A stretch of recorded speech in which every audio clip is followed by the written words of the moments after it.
High all, Aniket here and welcome to KDM kitchen once again. Monsoon रेसिपीजची जी series आहे ना ती पुढे नेऊन आज मी बनवतोय भजी म्हणजेच पकोडे. आणि आज मी त्यात बनवतोय मूग डाळीची भजी. आता जनरली काय मूग डाळीची भजी बनवण्यासाठी मूग डाळ आपल्याला कमीत कमी 4 ते 5 तास भिजवत ठेवावी लागते.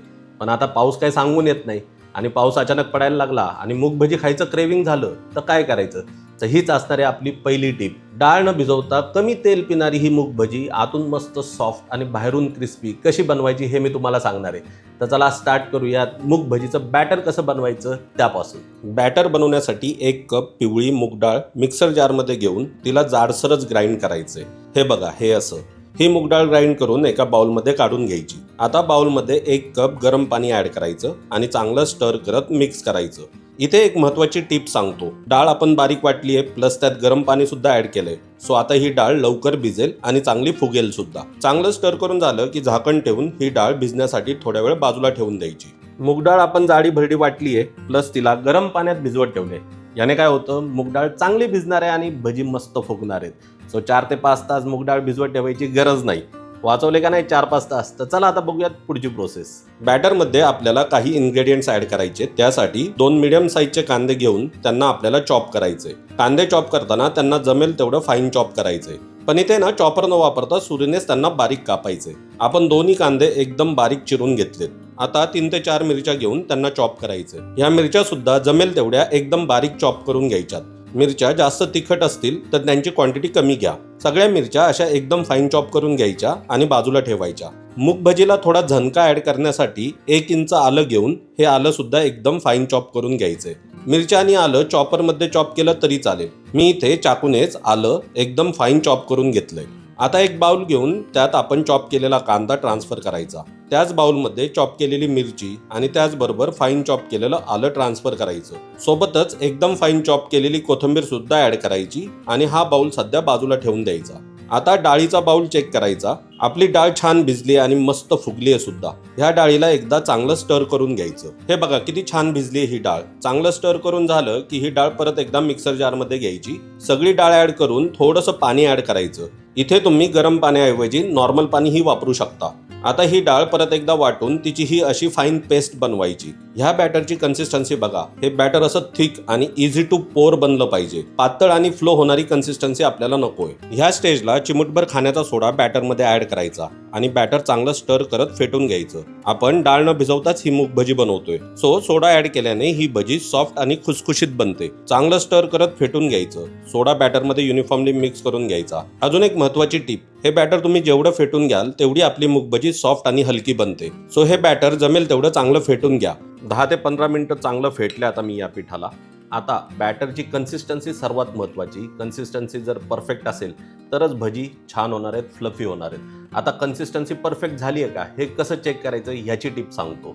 त्यासाठी एक बाउल घेऊन तो पाण्याने भरून घ्यायचा. आता बॅटर थोडंसं असं बोटांनी उचलायचं आणि बाउलमधल्या पाण्यात सोडायचं. बॅटरची कन्सिस्टन्सी परफेक्ट असेल तर हे बॅटर वरती तरंगायला लागतं, हे बुडत नाही. म्हणजेच आपलं बॅटर एकदम परफेक्ट झालंय. ह्या स्टेजला आपण फाईन चॉप केलेला कांदा, मिरच्या, आलं आणि कोथिंबीर बॅटरच्या बाउलमध्ये ट्रान्सफर करायचं. सोबतच वरतून चवीपुरतं मीठ ॲड करायचं. आता हे सगळे इन्ग्रेडियंट्स फटाफट स्टर करत चांगले मिक्स करून घ्यायचे. फायनली चॉप केलेले सगळे इन्ग्रेडियंट्स आणि वरतून ॲड केलेलं मीठ हे बॅटरमध्ये युनिफॉर्मली मिक्स होणं फार महत्त्वाचं असतं. सो व्यवस्थित स्टर करून त्यांना चांगलं मिक्स करून घ्यायचं. अजून एक महत्त्वाची टिप सांगतो. भजी बनवायच्या आधी हे बॅटर 15 ते 20 मिनिटं फ्रीजमध्ये ठेवा. ह्याने हे बॅटर थंड होतं आणि मूग भजी बनताना ती एकदम सॉफ्ट आणि फ्लफी बनते. आता ह्या स्टेजला गॅस पेटवून त्यावर कढई किंवा खोलगट पॅन घ्या. नॉनस्टिक असेल तर उत्तमच. आता ह्या पॅनमध्ये भजी तळण्यासाठी सफिशियंट तेल घ्यायचे. भजी तळताना ती आपण नेहमी डीप फ्रायच करतो. सो भरपूर तेल घ्या. पुढची टिप अशी की हे तेल आधी कडकडीत गरम होऊ द्यायचंय. तेल चांगलं तापलेलं नसेल तर भजी पॅनच्या तळाला चिटकतील. पॅनवरती 4 इंच हात फिरवून चेक करायचं की तेल चांगलं गरम झालंय का.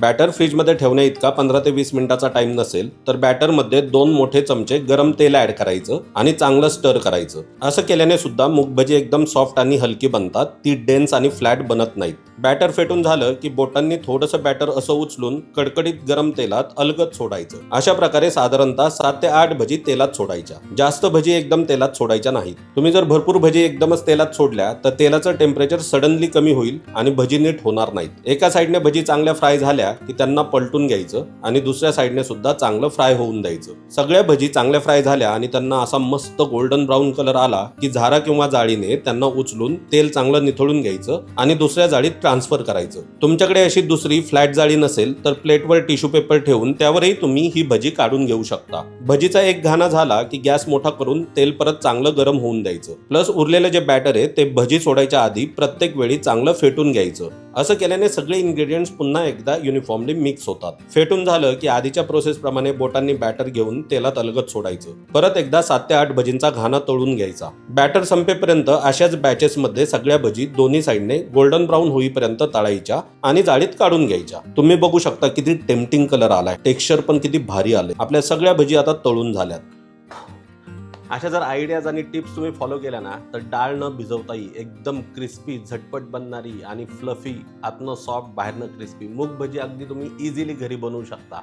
आता ही भजी आहे ना, ही नुसती चांगली लागत नाही, हिच्या बरोबर ना एक चटपटीत आणि झणझणीत चटणी आपल्याला बनवायची आहे। तर चला त्याची तयारी करूया। ही चटणी बनवण्यासाठी 6-7 लाल मिरच्या एका बाउलमध्ये घ्यायच्या। ह्या बाउलमध्ये गरम पाणी ऍड करायचं। गरम पाण्याने मिरच्या लगेच सोक होतात आणि टम्म फुगतात। आता ह्या मिरच्या 15 ते 20 मिनिटं भिजवत ठेवायच्या। 15 ते 20 मिनिटांनी मिरच्या चांगल्या भिजल्या की एक मिक्सर जार घेऊन या सगळ्या मिरच्या मिक्सर जारमध्ये ट्रान्सफर करायच्या आणि सोबतच त्यांना भिजत ठेवलेलं पाणी सुद्धा जारमध्ये घ्यायचं। प्लस मुठभर किंवा 7 ते 8 लसणाच्या पाकळ्या, पाव कप फुटाण्याची डाळ, चवीपुरतं थोडंसं मीठ, अर्ध लिंबू किंवा 1 टीस्पून लिंबाचा रस आणि 1 टेबलस्पून तेल मिक्सर जारमध्ये ऍड करायचं। आता या सगळ्या इन्ग्रेडियंट्सला मिक्सरने बारीक करून त्याची एकदम फाईन पेस्ट बनवायची। ही बघा, ही अशी कन्सिस्टन्सी आली पाहिजे। आपल्या सॉफ्ट, फ्लफी आणि खमंग अशा मूग भजी आणि त्यासोबतची झणझणीत चटणी रेडी झाली आहे।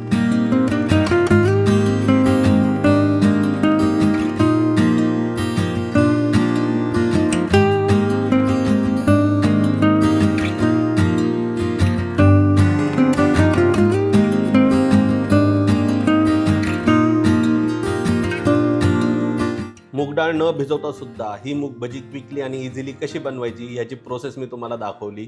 माझी प्रोसेस, माझ्या आयडियाज आणि माझ्या टिप्स जर तुम्ही फॉलो केल्यात तर तुम्ही ही मूग भजी अगदी इझिली घरी बनवू शकता। आतून मस्त सॉफ्ट होते, बाहेरनं मस्त गोल्डन क्रिस्पी। पाऊस जर पडायला लागला तर ही प्रोसेस, ही रेसिपी नक्की ट्राय करा। पण घरी ही रेसिपी जर ट्राय कराल तर मला कमेंट्समध्ये तुमचे एक्सपिरियन्स नक्की कळवा। Share this video with your friends and family.